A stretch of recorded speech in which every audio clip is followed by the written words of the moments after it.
Hello बच्चों, आज हम देखने वाले हैं इस वीडियो में कक्षा 10वीं के 4.1 के मैथमेटिक्स के 4.1 के क्वेश्चन नंबर 2 का सॉल्यूशन। क्वेश्चन नंबर 2 की फर्स्ट नंबर क्वेश्चन हम देखेंगे।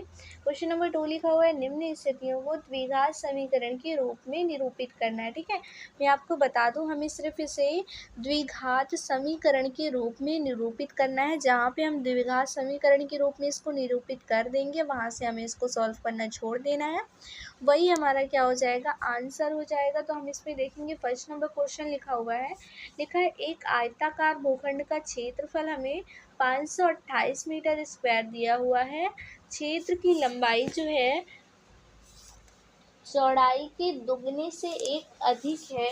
हमें भूखंड की लंबाई व चौड़ाई ज्ञात करनी है। ठीक है, लंबाई व चौड़ाई हमें ज्ञात करनी है। तो हम देखेंगे, हमें जो कंडीशन दी हुई है कि लंबाई हमारी कैसी है, चौड़ाई के दुगने से एक अधिक है। ठीक है, चौड़ाई के दुगने से एक अधिक है। तो हम सबसे पहले देख लेते, हमें एक आयत ले लेते हैं। जैसे कि ये हमारा क्या है, एक आयत लिया हुआ है। ठीक है, एक आयत दिया हुआ है, तो हमें कहता क्या है कि क्षेत्र की जो लंबाई है वो चौड़ाई के दुगने से एक अधिक है। ठीक है, तो हम देखेंगे हमारे इसमें चौड़ाई, तो हम मान लेते हैं जैसे कि जो हमारा ये है, ये जो हमारा क्या है, चौड़ाई है। ठीक है, ये जो हमारा क्या है, चौड़ाई है, तो हम चौड़ाई क्या मान लेते हैं, x है। ठीक है, चौड़ाई मान लेते हैं x है। तो ये जो हमारी लंबाई है, कहती है कि क्षेत्र की लंबाई जो है, ये जो हमारी लंबाई है यहाँ से लेकर के यहाँ तक, ये जो हमारी क्या है, क्षेत्र की लंबाई है चौड़ाई के दुगने से एक अधिक है। ठीक है, यहाँ पे जगह नहीं है, मैं यहाँ पे आपको बता देती हूँ कि जो हमारी यहाँ से यहाँ तक की दूरी है वो क्या है, चौड़ाई से,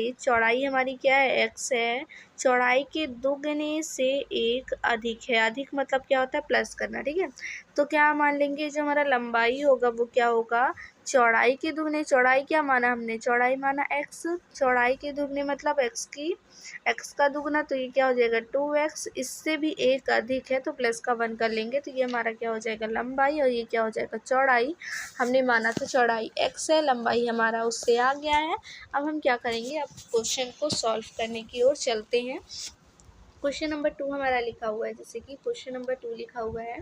क्वेश्चन नंबर 2 का पहला लिखा हुआ है, हमें क्या करना है, हमें भूखंड की लंबाई और चौड़ाई ज्ञात करनी है। तो हम क्या मान लेते हैं, माना भूखंड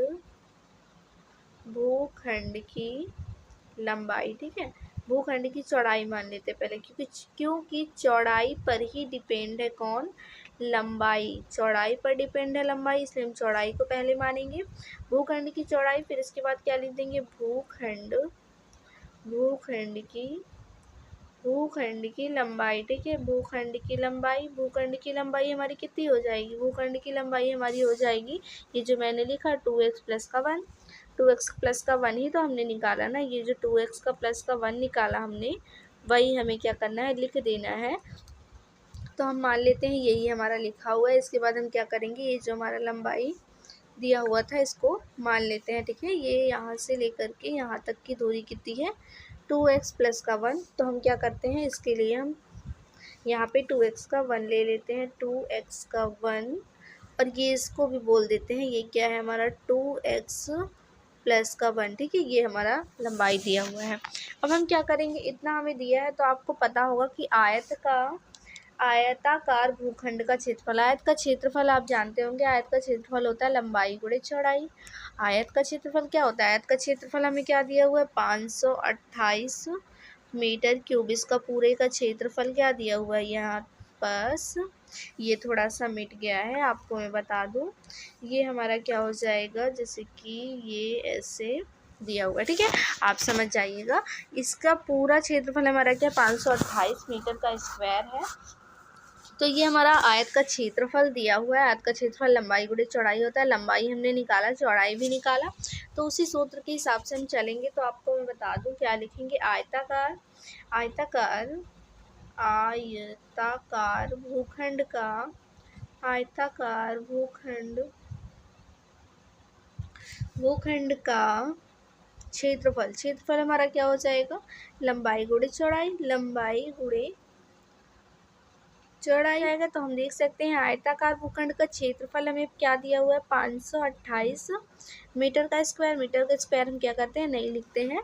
लंबाई हमें क्या दी हुई है, लंबाई दी हुई है 2x प्लस का 1, गुणे लगाएंगे चौड़ाई क्या दी हुई है x, तो हम देखेंगे जो हमारा 528 लिखा हुआ था 528 बराबर क्या हो जाएगा 2x प्लस का 1 ऐसे लिखा हुआ है। आप देखेंगे 2x प्लस का 1 कोष्टक लगा सकते हैं और यहाँ पे x इंटू में है तो हम क्या करेंगे x को थोड़ा इससे करेंगे फिर इससे करेंगे तो ये क्या हो जाएगा 2x स्क्वायर और प्लस में x। ठीक है, तो हम क्या करेंगे अब इसको हम द्विघात समीकरण के रूप में बना लेते हैं।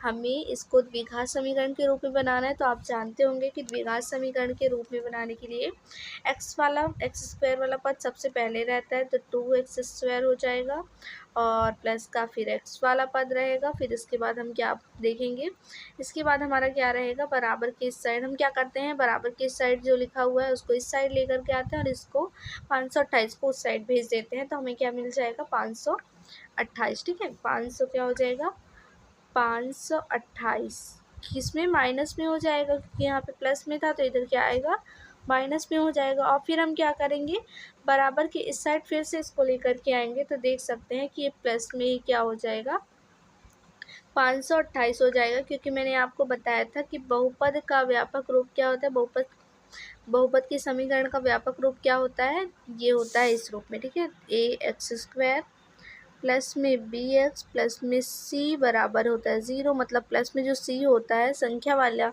पद होता है वो भी बराबर की इस साइड ही रहता है तो हम क्या करेंगे इस साइड इसको रहने देंगे तो ये हमारा क्या हो जाएगा 528 बराबर 0। तो हमने देखा कि ये द्विघात समीकरण के रूप में व्यक्त हो गया है। तो आपको उम्मीद करती हूँ कि क्वेश्चन आपको समझ में आया होगा। अगर आपको कोई भी डाउट रह गया है तो आप मुझसे कमेंट करके पूछ सकते हैं और अगर आपको मेरी वीडियो पसंद आई तो प्लीज़ मेरी वीडियो को लाइक कर दीजिए। मेरे चैनल पर नए तो प्लीज़ मेरे चैनल को सब्सक्राइब कर लीजिए। तब तक के लिए बाय।